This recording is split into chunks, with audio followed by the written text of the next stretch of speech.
Good evening. Welcome to the September 12th, 2023 meeting of the Oshkosh Common Council. If the city clerk could please take the roll. Stevenson? Here. Yulo? Here. Hayes? Present. Esslinger? Here. Erickson? Here. Ford? Here. Muglebauer? Here. 7 present. Invocation will be led by Councilmember Stevenson this evening. As we gather here tonight, we are grateful for the good things that have come to this city. May our decisions always be ones that are for the well-being of all whom we govern. This evening, we've got students from Reed Elementary as well as Roosevelt Elementary here to lead us in the Pledge of Allegiance. If you guys wouldn't mind coming on up to there.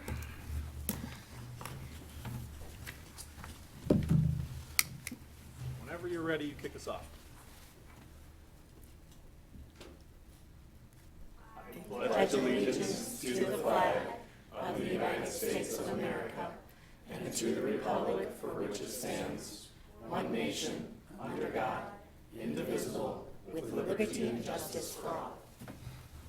Oh, no, you guys gotta stay right there.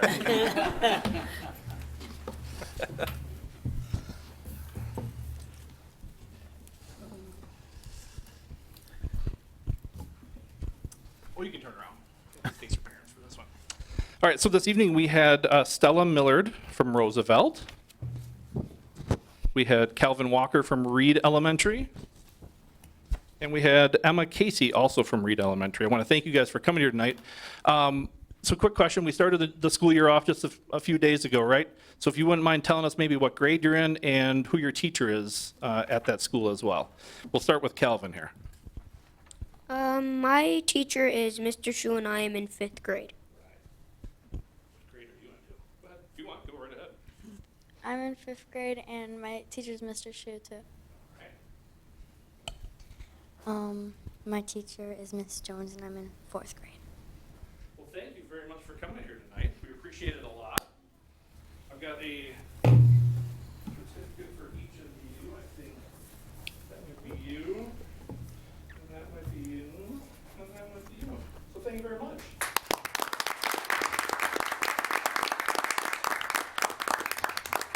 a good time for photos if you want one.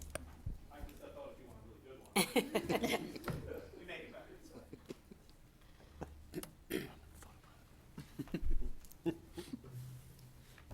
Thank you guys. Have a great night.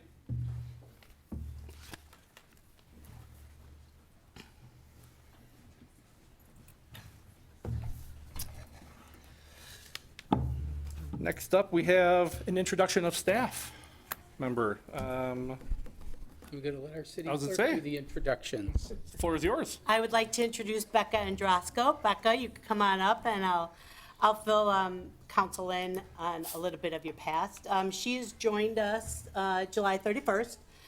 Becca previously worked as an unemployment benefits specialist for the Department of Workforce Development. After that, she was a deputy city clerk with the city of Needham. So she has a little bit of experience in a clerk's office. She is a graduate from UW Stevens Point, political science. During her free time, she enjoys running. She's probably going to kill me if I say this, but she will be participating in the upcoming marathon on Sunday morning. Half Half marathon. Not the whole. So we're all excited for her to do that and complete that. She likes to read books, Seinfeld on repeat, and she enjoys concerts, plays, and spending time with her Bernedoodle, Linda. Awesome. Yeah. So we're very happy she's here. Well, welcome aboard. Well, thank you. I'm excited to be here. It's been a little over a month, almost, month and a half, and things have been going really well. So I'm excited to continue my journey here and work alongside you guys as well. So be excited to work with you if you have any questions for me. So thank you. Well, congratulations. Congratulations.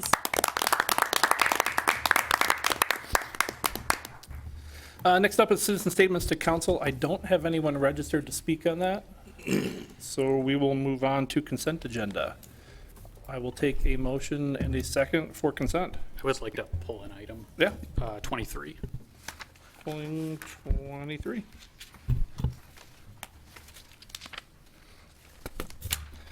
Still take a motion and a second then. So moved. Second. So we have consent minus 23. Is there any discussion on these? Councilmember Buell. Excellent, thank you. I gave a heads up that I had some questions on item 23-455 with the community church on Riff Road and an industrial development revenue bond. I just had some questions on how those work and how they impact the city and how they don't.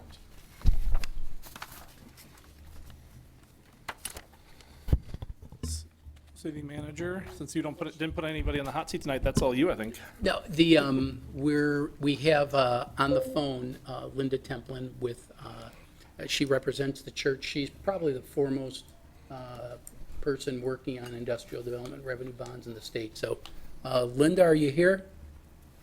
I am here. Oh, Awesome, there's- thank you, Linda. Did you The hear only question? good thing that came out of COVID was Zoom meetings, right? These old eyes don't like to drive after dark anymore. Yes, I've probably done 600 industrial revenue bonds in my career, including numerous ones for sectarian schools and facilities. Among those, Hales Corners Lutheran, Kettle Moraine Lutheran, St. Matthew's in Oconomowoc, and now Oshkosh Community Church. The financing through industrial revenue bonds for a sectarian related facility is permitted as long as we create that separation of church and state. And so this project is over a $5 million project, but I had to go through it and analyze the floor plan, the use of the space, the use of bond proceeds, and only that portion, and your not to exceed amount is larger than the ultimate bond. The ultimate bond will be less than $1.5 million of qualified costs that have no relationship to a sectarian purpose. And that keeps in force both the federal and the state separation of church and state. What it does do, though, is promote those activities that support the youth in the community. The spaces that have been identified, and I think you have a floor plan of that, are spaces for youth interaction, a cafe, meeting area, lobby, that type of thing. Nothing for worship, nothing for sectarian training. The theory behind allowing this is the church is a 501c3 organization, so under federal law, they are authorized to use tax-exempt bonds, and under state law, because the use of that space is consistent with the city's plans for development, the authority exists under state law to use that type of financing. The financing is simply a conduit. Think about a conduit that goes under the highway. It's a means of pass-through. It is no liability to the city. The city has done a number of conduit bonds in the past. I've worked with you on projects. The most recent, I think, might have been for the YMCA. And the city does not levy a tax. You do not guarantee payment of the bonds. You, in the bond documents, when we close on the final documents, the city assigns away all its rights, responsibilities, any liability, anything with respect to the bonds to the bank as the sole bondholder. Bank First National is going to be the bank here. They will be both the owner of the bonds on the tax exempt portion, and they will be the lender on the conventional portion that is not being financed with bond proceeds. So the long and short of it is, it's a way that you can help. Either, sometimes we do these types of bonds for manufacturing facilities, and that's a separate area of the federal tax code. In this instance, we're doing it for a 501c3. In either instance, these bonds are permitted because it's believed that they, in the case of a 501c3, enhance the community and lessen the burdens of government by providing services or facilities that might not otherwise be available in the community, or where those types of facilities would need to be provided by the community. So in short, I've got a gnat going in front of my face, excuse my hand going back and forth. So that is the basis under federal and state law, that these are important projects. It's a way for a community to provide a local borrower with a lower interest rate on the tax exempt portion of the bonds, thereby enabling them to borrow at a more efficient borrowing rate at no cost to the municipality. Any costs that the city incurs, and I know you have outside counsel as well as Attorney Lawrenson have looked at the documentation, but any costs that you incur are paid by the borrower at the time we close on the bonds. This is an initial resolution, so it is not binding without further action. We will document the transaction, assuming you pass the resolution tonight. We will document the transaction. We will come back to you with a final resolution and a public hearing required by federal law prior to closing on the bonds. Awesome, thank you. Thank you. Any other questions regarding 23-455 for the consultant at home? Thank you very much. Is there any other comments or questions on any of the rest of consent, minus number 23? Seeing none, if you'll take the roll on consent minus number 23. Stevenson, Aye. Bulow, Aye. Hayes, Aye. Uslinger, Aye. Erickson, Aye. Ford, Aye. Mughawar, Aye. carried 7. Item, next up is item number 23, that's 23-466. Approved block party request, David Rucker to host a neighborhood block party at St. John's Evangelical Lutheran Church, September 15th. I'll take a motion in a second. So moved. Second. Do you want to? I don't want to vote on this one. I had a hand in planning the event, so. No problem at all. If there's no comments on this one, please take the roll on 23-466. So Stevenson, Present. Bulow, Aye. Hayes, Aye. Uslinger, Aye. Erickson, Aye. Ford, Aye. Mughawar, Aye. carried 6. Next up, pending ordinances. Ordinance 23-470, amend parking regulations on Pioneer Drive. Transportation Committee recommends approval.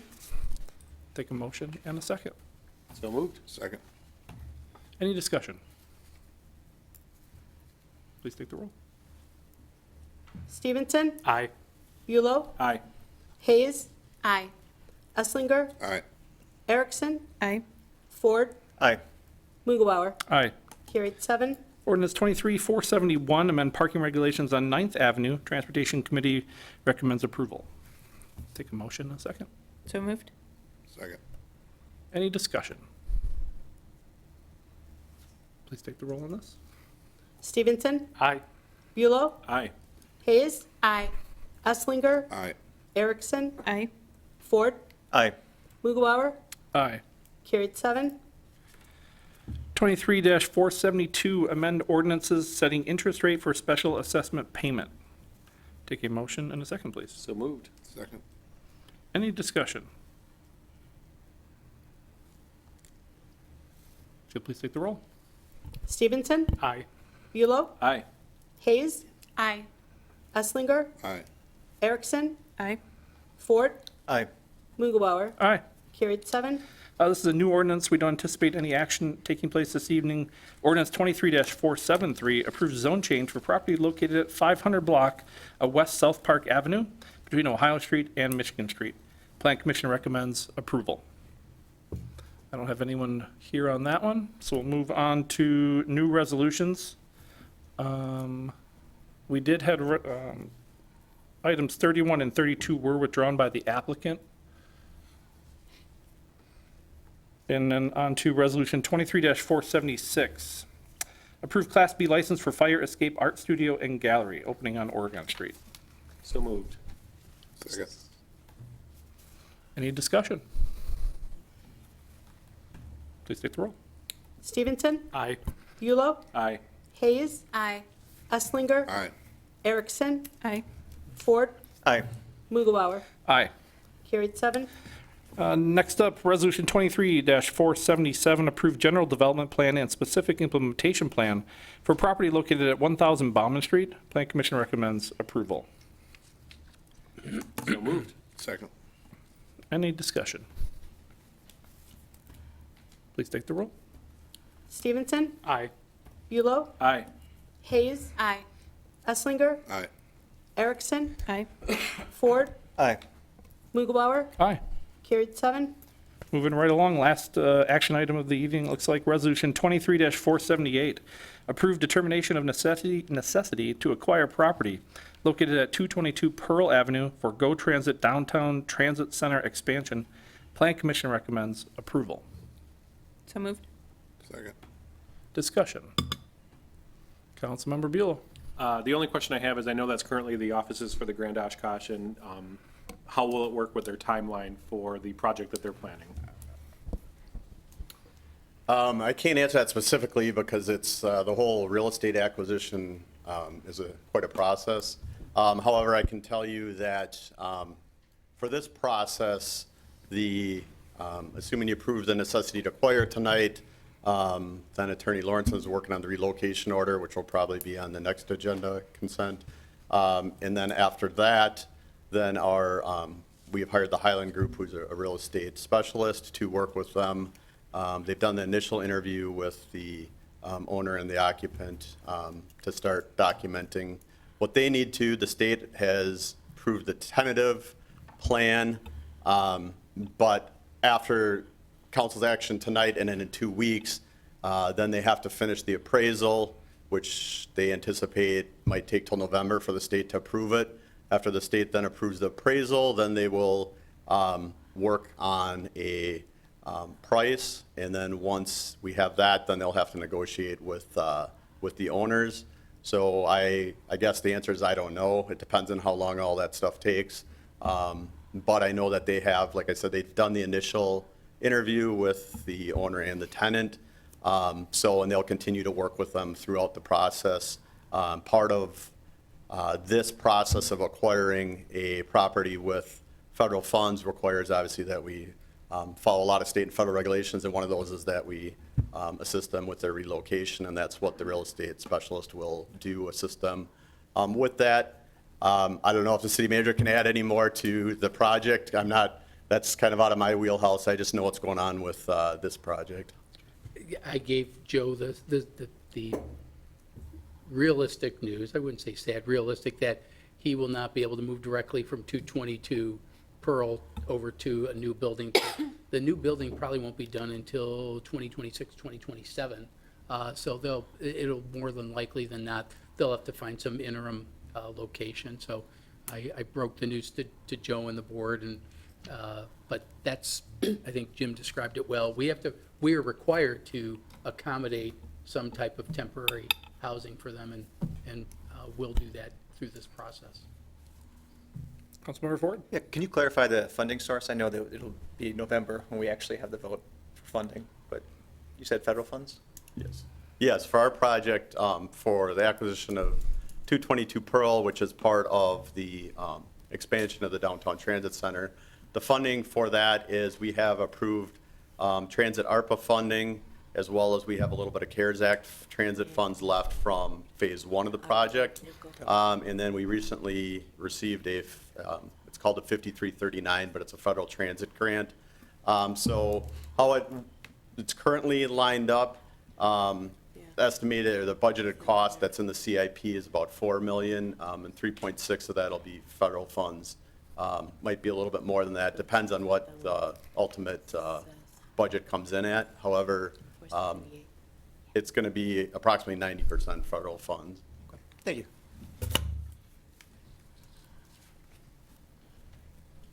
Seeing no other questions, if you take the roll on 23-478. Stevenson? Aye. Bulow? Aye. Hayes? Aye. Esslinger? Aye. Erickson? Aye. Ford? Aye. Muglebauer? Aye. Carried 7. On to council discussion, direction to city manager, and any future agenda items. We have nothing listed under there. Council member announcements and statements. Any council members have anything they want to share from boards and commissions, or any other statements? Crickets, that's what I hear is crickets. City manager announcements and statements, it's all yours. Thank you, Mr. Mayor. We have a memo from Community Development Director Nyforth regarding a professional services contract with UWO for the sustainability plan implementation. The council may recall that they had authorized some funds that would be used for implementing part of the sustainability plan. The committee or the Sustainability Advisory Board recommended this contract with UWO, and so they voted on it last week, and so it's under the threshold for council approval, but I thought it was appropriate to bring it to you just because it was something that you had asked me to work on with SAB, so happy to do that.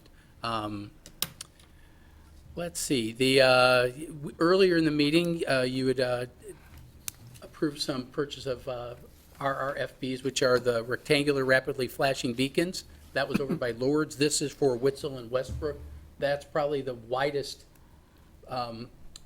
pedestrian crossing in the city over there at Witzel. We did have an accident there several years ago where a young teenager was hit. And we've gotten a lot of calls from the neighbors to do something about that. And the Transportation Committee recommended this, and it's in our budget, so we're proceeding with that one. So I know the neighbors in that area will be very appreciative. Go Transit, working with AECom for fire protection services within the transit building. Technically, the transit building is grandfathered in and doesn't have to do some of these improvements, but I suspect they're going to be there a while, and I think we need to keep fire safety in mind. So AECom is going to look at what things we can do to modernize some of the fire protection capacity over there. We have a cooperative purchase for a truck for the Water Distribution Division, reporting on that because it's because of the amount of money, but it's through the state contract. And then I would be remiss if I didn't do a slight commercial message. So Councilmember Hayes and I talked about this before, but the Dragon Boat Festival is this Saturday. It starts at 9 a.m. They've been extremely cooperative. The organizers have been extremely cooperative with things that are going on. And there's a wedding going on at the convention center, and they're working very cooperatively to make sure that the nuptials aren't disrupted with a dragon boat race. But the opening ceremony is going to start at 10, and they'll be done by 5. Great global market and affinity fair, the cultural performances, a lot of neat things. We're one of the sponsors at the recommendation of our Diversity, Equity, Inclusion Committee. This is the first time since 2015 that we've had the dragon boat races, so we're happy to have this, and we're wishing them all the success that they can have with the event. Councilmember Hayes, did I miss anything, or Nope. did I cover it? Perfect. Perfect, thank you. What's the weather forecast look like right now? Have we looked? It's supposed to be very nice. Isn't it? Awesome. I'm a last-minute fill-in, so, Are you? yeah. All right, So See you hopefully there. it's nice. Get it I going. dodged all those calls. and that's all I have, Mr. Mayor. All right. With that, we'll take a motion to adjourn. So moved. Second. All in favor? Aye. Aye. Aye. Meeting adjourned.